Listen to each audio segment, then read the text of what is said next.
परसों 11 ऑर्डर्स किए थे, कल 6 ऑर्डर्स किए थे और आज का दिन थोड़ा-सा रिलैक्स है। मैंने आप लोगों को पहले भी बताया कि जब मैं ज़्यादा ऑर्डर्स कर लेती हूँ ना तो मुझे नेचुरली ही छुट्टी मिल जाती है। तो आज मेरा एक ही ऑर्डर था, लेकिन इसके साथ ना मैं कल के ऑर्डर्स की प्रिपरेशन कर रही हूँ, क्योंकि टाइम था तो टाइमली चीज़ें हो जाएँ तो ज़्यादा बेहतर रहता है। तो यहाँ पर मैंने 2 पाउंड्स का केक रेडी किया है 5 इंचेस पैन में, और बोर्ड ना इसके साथ मैंने लगाया है 8 इंचेस का, क्योंकि मेरे बोर्ड्स एंड हो गए हुए हैं। तो इसलिए फिर मैंने 8 इंचेस का लगाया है। नेक्स्ट वीडियो में आप लोगों को मैं बोर्ड और बॉक्स के रिलेटेड गाइड करूँगी। तो बाकी के जो सारे केक है ना वो सब बेंटो केक ही हैं, ठीक है। कोई भी 1 पाउंड भी नहीं है, सब बेंटो हैं। तो ये सब मैंने इनके लिए 4 इंचेस पैन यूज़ किए हैं, क्योंकि मेरे बेंटो बॉक्स भी ख़त्म हो चुके हैं। तो फिर मैंने 4 इंचेस पैन यूज़ किए हैं और बोर्ड के साथ ही आज सारे केक डिलीवर किए थे, ऑल्दो सारे केक बेंटो थे। तो इस सारे प्रोसेस में एक केक और ऐड हो गया था, मतलब एक केक आज डिलीवर करना था और एक केक और ऐड हो गया था, जो कि मेरी एक रेगुलर ही कस्टमर है। वो कोई मुझसे 15 से 20 केक बनवा चुकी है माशाल्लाह से 2-2.5 सालों में, और उन्होंने मुझे कॉल की और उन्होंने कहा कि केक चाहिए, और मुझे पता था कि सीरियस कस्टमर है। तो मैंने पेमेंट का भी वेट नहीं किया, मैंने उनका काम स्टार्ट कर दिया था, क्योंकि उन्होंने मुझे कॉल की थी 4 बजे और उनको 7 बजे चाहिए था, और 7 बजे मैंने एक और केक रेडी करना था, तो मैं उसी का ही काम कर रही थी। तो मैंने सारे केक्स की बेस रेडी करने के बाद जो 7 बजे केक देना था उसका और जो ये अर्जेंट एक ऑर्डर आ गया था bento cake plus cup cakes का ना, उसका काम स्टार्ट किया। तो मैंने पहले क्रीम व्हिप कर ली थी और उसके बाद फिर उसको 2 बैचेस में डिवाइड कर लिए थे, क्योंकि छोटे-छोटे 2 ही केक थे। एक पर्पल कलर का था और एक वाइट एंड ब्लू था। तो फिर ये पर्पल कलर के जो केक था उसको मैंने फ्रॉस्ट कर लिया था, और अभी जो है ना वो मैं पाइपिंग बैग वाला मेथड यूज़ नहीं करती हूँ, बस इस तरह ही अप्लाई कर लेती हूँ, क्योंकि उसमें फिर बहुत ज़्यादा पाइपिंग बैग भी जो है वो गंदे हो रहे हैं और काम थोड़ा लेट हो रहा है, तो बस इस तरह से भी फटाफट हो जाता है।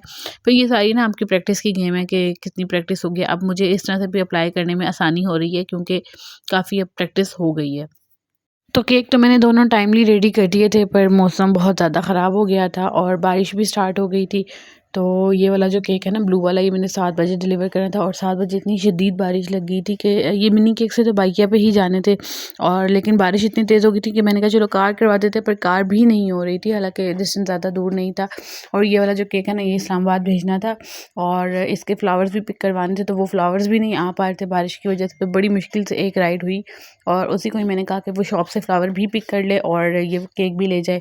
और कस्टमर की डिमांड थी कि भाई पिक्चर चाहिए, तो फिर मैंने फ्लावर वाले से रिक्वेस्ट की कि भाई आप केक और फ्लावर की पिक्चर जो है वो बनाकर तो मुझे सेंड कर दे। तो उन्होंने फिर मुझे बनाकर सेंड कर दी थी, और मैंने फिर वो कस्टमर को भेज दी थी। और केक ये वाला तो डिलीवर हो गया था, लेकिन दूसरा वाला रह गया।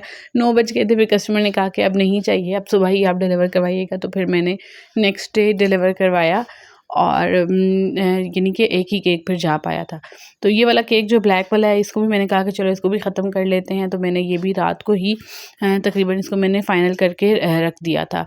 तो उसके बाद मैं बहुत ज़्यादा थक गई थी, और ये ना कैलेंडर की स्टेम मैंने मंगवाई थी, मुझे यूज़ नहीं करने आ रही थी। तो जब भी कोई न्यू टूल आता है ना, तो इतना जल्दी उसके ऊपर हाथ आपका सेट नहीं होता। तो 2-3 दफ़ा मैंने किया, तो फिर जाकर मुझसे सेट हुआ। तो ये ब्लैक वाला केक मैंने रात को ही फ़ाइनल करके रख दिया था, और उसके बाद जो है वो मेरा मूड नहीं हो रहा था काम करने का, क्योंकि ऑर्डर्स नेक्स्ट डे के थे, कोई भी ऑर्डर डिस्पैच नहीं करना था। तो मैंने बस सारी चीज़ें उठाई और अंदर फ्रिज में रखी, जो भी चीज़ जहाँ पर रखने वाली थी, और फिर सुबह मैंने नेक्स्ट डे काम स्टार्ट किया, क्योंकि 10 बजे मेरी हेल्पर भी आ जाती है। उसने सारा रूम पहले क्लीन किया, और उसके बाद फिर मैंने काम स्टार्ट किया। तो आप लोग देख रहे होंगे कि मेरी चाय का कप भी पड़ा हुआ है, तो बस मैं नाश्ता करके काम स्टार्ट मैंने कर दिया था। ये क्रीम ना मैंने लास्ट डे व्हिप कर ली थी, तो इसकी थोड़ी सी ये नरम हो चुकी थी। तो मैंने इसको पहले विस्क से करने की ट्राई की, लेकिन वो नहीं हुआ। फिर मैंने इसको थोड़ा सा बीटर घुमाया, तो ये सेट हो गया था। और ये वाला केक भी हमारा रेडी हो गया था फटाफट से, और जो थोड़ा सा बचा था ब्लू, उससे मैंने क्रम कोट कर लिया था, और इस केक को भी फ्रॉस्ट कर लिया था, और फिर थोड़ी सी क्रीम और व्हिप करवा ली थी। ये 2 पाउंड केक के लिए जो मेरी हेल्पर है ना, मतलब वो अब क्रीम वगैरह व्हिप कर लेती है, मतलब छोटा-छोटा काम जो है ना वो अब मेरे साथ करने लग पड़ी है। तो ये सनफ्लावर थीम केक था, मैंने पहले बनाया, नहीं अच्छा बना, फिर मैंने रिमूव किया, फिर मैंने बैक से स्टार्ट किया। तो जब मैं फ्रंट तक आई तो मेरा हाथ उसके ऊपर सेट हो चुका था। तो ये भी मैं फ़र्स्ट टाइम बना रही थी ना, इसलिए फिर थोड़ा-सा मुश्किल होता है, और समटाइम्स आप डिज़ाइन उस तरह से कॉपी भी नहीं कर पाते जिस तरह से इंटरनेट के सैंपल होते हैं, क्योंकि हर एक का ना बनाने का अपना तरीका होता है। लेकिन केक बहुत अच्छा बना था, मुझे भी अच्छा लगा, कस्टमर को भी अच्छा लगा। और ये मेरा लास्ट केक था, और मेरे पास रेड कलर ख़त्म था, और मैंने जो सुबह राइड करवाई थी ना फ्लावर की उसके साथ ही मैंने सदर से कलर्स भी मंगवाए थे, और वो राइडर जो है वो कलर्स लेके ही नहीं आया, और मुझे इतना गुस्सा आया उसके ऊपर। फिर मैंने दोबारा राइड करवाई, और फिर मैंने कलर्स मंगाए, और ये काम यहीं पे ही पेंडिंग हुआ पड़ा था। तो ये वाला फिर मैंने केक बॉक्स में डाल के डिस्पैच कर दिया था क्योंकि 12 बजे भेजना था। और फिर दोबारा राइड करवाई, फिर उसने मुझे फॉन्डेंट एंड कलर्स ला के दी। मुझे रेड कलर बेसिकली चाहिए था, तो मैंने फिर जल्दी से रेड कलर डाला और उसको अप्लाई किया, हार्ट्स बनाए, मतलब जो भी केक की रिक्वायरमेंट थी उसके ऊपर उसको फुलफ़िल किया। और ये कल वाला केक भी दोबारा निकाला, उसकी भी राइटिंग नीट की क्योंकि ब्लू कलर की वजह से ना थोड़ा सा वो डल हो गया था। और फिर सारे केक बॉक्सेस में डाले और फिर इनकी डिस्पैचिंग की बारी थी क्योंकि इसके बाद तो मेरी मैंने ऑनलाइन क्लास फटाफट भी से थी। सारे ऑर्डर बॉक्स में डाले। 2 इसमें से पिकअप थे जो कि बड़ा स्मूथ रहे, और जो 2 डिलीवरी थी ना, दोनों ही रिसीवर फ़ोन नहीं पिक कर रहे थे। तो बस ये लास्ट मोमेंट की ना बड़ी प्रॉब्लम्स होती हैं।